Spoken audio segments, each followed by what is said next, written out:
നമസ്കാരം.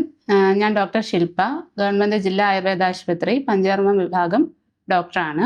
ഇന്ന് നമ്മളിവിടെ ചർച്ച ചെയ്യാൻ ഉദ്ദേശിക്കുന്ന വിഷയം പഞ്ചകർമ്മ ചികിത്സകളെ കുറിച്ചാണ്. പഞ്ചകർമ്മ ചികിത്സയെക്കുറിച്ച് പൊതുജനങ്ങൾക്കിടയിലുള്ള ഒരു ധാരണയെന്ന് പറയുന്നത് അത് പ്രധാനമായിട്ടും ഉഴിച്ചില്, പിഴിച്ചില് മുതലായവയാണെന്നാണ്. പക്ഷേ ശരിക്കും പഞ്ചകർമ്മ ചികിത്സ എന്ന് പറയുന്നത് ആ പേര് സൂചിപ്പിക്കുന്ന പോലെ തന്നെ 5 കർമ്മങ്ങളാണ്. അതിൽ വമനം, വിരേചനം, ആസ്ഥാപനവസ്തി, അനുവാസനവസ്തി, നസ്യം ഇവയാണ് 5 പഞ്ചകർമ്മ ചികിത്സകൾ. ആയുർവേദത്തിൽ ചികിത്സകൾ പ്രധാനമായിട്ടും 2 രീതിയിലാണുള്ളത്. അത് ശോധന ചികിത്സയും ശമന ചികിത്സയാണ്. ശമന ചികിത്സ എന്ന് പറയുമ്പോൾ നമ്മൾ ഉള്ളിലേക്ക് ഔഷധം കൊടുത്തിട്ട് അവർക്ക് രോഗശമനത്തിനായിട്ട് മരുന്ന് സേവിപ്പിക്കുന്ന രീതിയാണ്. ഈ ശമന ചികിത്സ കൊണ്ട് രോഗം പരിപൂർണമായിട്ട് മാറാത്ത അവസ്ഥ വരുമ്പോഴാണ് നമ്മൾ ശോധന ചികിത്സകൾ ചെയ്യുന്നത്. ശോധന ചികിത്സ വഴി നമ്മൾ ശരീരത്തിലുള്ള ദുഷിച്ച ദോഷങ്ങളെ പുറത്തു കളയുകയാണ് ചെയ്യുന്നത്. പഞ്ചവിധ ശോധനങ്ങളാണ് പറയുന്നത്. അതിൽ ഈ പഞ്ചകർമ്മത്തിലുള്ള വമനം, വിരേചനം, വസ്തി, നസ്യം, അതിൻ്റെ കൂടെ രക്തമോക്ഷ ചികിത്സയും കൂടെ പറയുന്നുണ്ട്. നമ്മൾ ആയുർവേദ ശാസ്ത്രത്തിൽ മനുഷ്യ ശരീരം എന്ന് പറയുന്നത് ത്രിദോഷങ്ങളും സപ്തധാതുക്കളും ചേർന്നതാണെന്നാണ് പറയുന്നത്. ഈ ദോഷങ്ങളുടെ അസന്തുലിതാവസ്ഥയാണ് രോഗങ്ങൾക്ക് കാരണമായിട്ട് പറയുന്നത്. അപ്പോൾ ഈ പഞ്ചകർമ്മ ചികിത്സകൾ എന്ന് പറയുന്നത് ദുഷിച്ച ദോഷങ്ങളെ പുറത്തു കളയുന്നതിനുള്ള മാർഗമായിട്ടാണ് പറയുന്നത്. അതിൽ നമ്മൾ ഓരോ ദോഷങ്ങളെ എടുത്തു കഴിഞ്ഞാൽ ഈ 3 ദോഷങ്ങൾ എന്ന് പറയുന്നത് വാദം, പിത്തം, കഫമാണ്. അതിൽ വാദദോഷത്തെ എടുത്തു കഴിഞ്ഞാൽ കൂടുതലും നെർവ് റിലേറ്റഡ് കണ്ടീഷനിലാണ് വാദദോഷം ദുഷിച്ചിട്ടാണ് ഉണ്ടാവുന്നത്. അതായത് നമ്മുടെ ഇപ്പോൾ ഓസ്റ്റിയോ ആർത്രൈറ്റിസ്, സന്ധിഗതവാദം, റുമറ്റോയ്ഡ് ആർത്രൈറ്റിസ്, അതുപോലെ തന്നെ സയാറ്റിക്ക പോലെയുള്ള കണ്ടീഷനുകളിൽ വാദദുഷ്ടിയാണ് ഉണ്ടാവുന്നത്. അങ്ങനെയുള്ള രോഗാവസ്ഥകളിൽ പ്രധാനമായും പറയുന്ന ചികിത്സയാണ് വസ്തി ചികിത്സ. അതെന്ന് വെച്ചാൽ നമ്മൾ ഔഷധദ്രവ്യങ്ങൾ റെക്ടൽ റൂട്ട് അല്ലെങ്കിൽ എനൽ റൂട്ട് വഴി കൊടുത്തിട്ട് ദോഷങ്ങളെ പുറത്തു കളയുന്ന രീതിയാണ്. അതിൽ വസ്തി 2 തരത്തിൽ പറയുന്നുണ്ട്: ആസ്ഥാപനവസ്തി, അനുവാസനവസ്തി. ആസ്ഥാപനവസ്തി എന്ന് പറയുന്നത് നമ്മൾ കഷായ ദ്രവ്യങ്ങളും അതിനോടൊപ്പം തന്നെ തൈലം, ഔഷധ ചൂർണങ്ങളുടെ കൽക്കം, ഇന്ദുപ്പ്, തേന് ഇവയെല്ലാം കൂടെ ചേർത്തിട്ടൊരു മിശ്രിതമായിട്ടാണ് അഡ്മിനിസ്റ്റർ ചെയ്യുന്നത്. ഇതിൽ അനുവാസനവസ്തി പറയുമ്പം അതിൽ നെയ്യ് അല്ലെങ്കിൽ തൈലമാണ് ഉള്ളിലേക്ക് കൊടുത്തിട്ട് ദോഷനിർഹരണത്തിന് ഉപയോഗിക്കുന്നത്. പഞ്ചകർമ്മം എന്ന് പറയുന്നത് വമനമാണ്. വമനം എന്ന് പറയുന്നത് കഫദോഷപ്രധാനമായ രോഗാവസ്ഥകളിലാണ് കൊടുക്കുന്നത്. അത് നമ്മൾ ഔഷധദ്രവ്യം കൊടുത്ത് ഛർദ്ദിപ്പിക്കൽ വഴി ദോഷങ്ങളെ പുറത്തു കളയുന്ന രീതിയാണ്.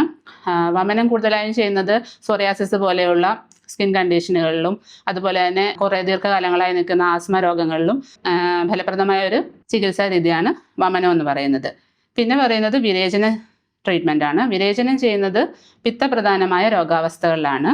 അത് പ്രധാനമായും വരുന്നത് തൊലിപ്പുറത്തുണ്ടാകുന്ന രോഗങ്ങളിൽ, അതുപോലെ തന്നെ ദഹന സംബന്ധമായ വിഷയങ്ങളിലെല്ലാം വിരേചന കർമ്മമാണ് നമ്മൾ ചെയ്യുന്നത്. വിരേചനം എന്ന് പറയുന്നത് ഔഷധദ്രവ്യങ്ങൾ കൊടുത്തിട്ട് വയറിളക്കുന്ന ചികിത്സാക്രമമാണ്. പിന്നെയുള്ള പഞ്ചകർമ്മം എന്ന് പറയുന്നത് നസ്യകർമ്മമാണ്.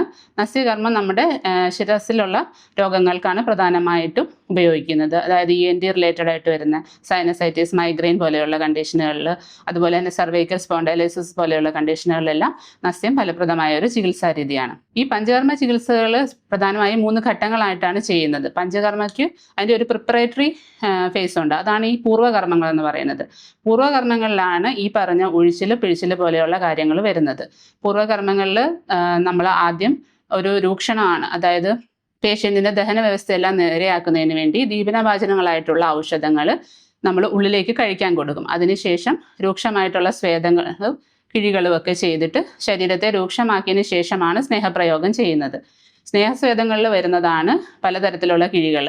ഇലക്കിഴിയുണ്ട്, നാരങ്ങ കിഴിയുണ്ട്, ഞവര കിഴിയുണ്ട്, ഇതെല്ലാം ചെയ്യും. അതുപോലെ തന്നെ എണ്ണയിട്ട് തടവൽ, മസാജ്, അഭ്യംഗം എന്ന് പറയുന്ന ചികിത്സാ രീതി, അതുപോലെ നമ്മൾ സ്വേദനത്തിന് വേണ്ടിയിട്ട് സ്റ്റീം ബാത്തിൽ ഇരുത്തുക, ഇതെല്ലാം ചെയ്തതിന് ശേഷമാണ് നമ്മൾ പഞ്ചകർമ്മ പ്രൊസീജിയറുകൾ, ഈ ശോധന കർമ്മങ്ങൾ ചെയ്യുകയുള്ളൂ. ഈ പൂർവ്വകർമ്മങ്ങളും പ്രധാന കർമ്മമായിട്ടുള്ള പഞ്ചകർമ്മങ്ങളും കഴിഞ്ഞതിന് ശേഷം നമ്മൾ പശ്ചാത് കർമ്മമായിട്ട് പഥ്യം ആചരിക്കേണ്ടതുണ്ട്.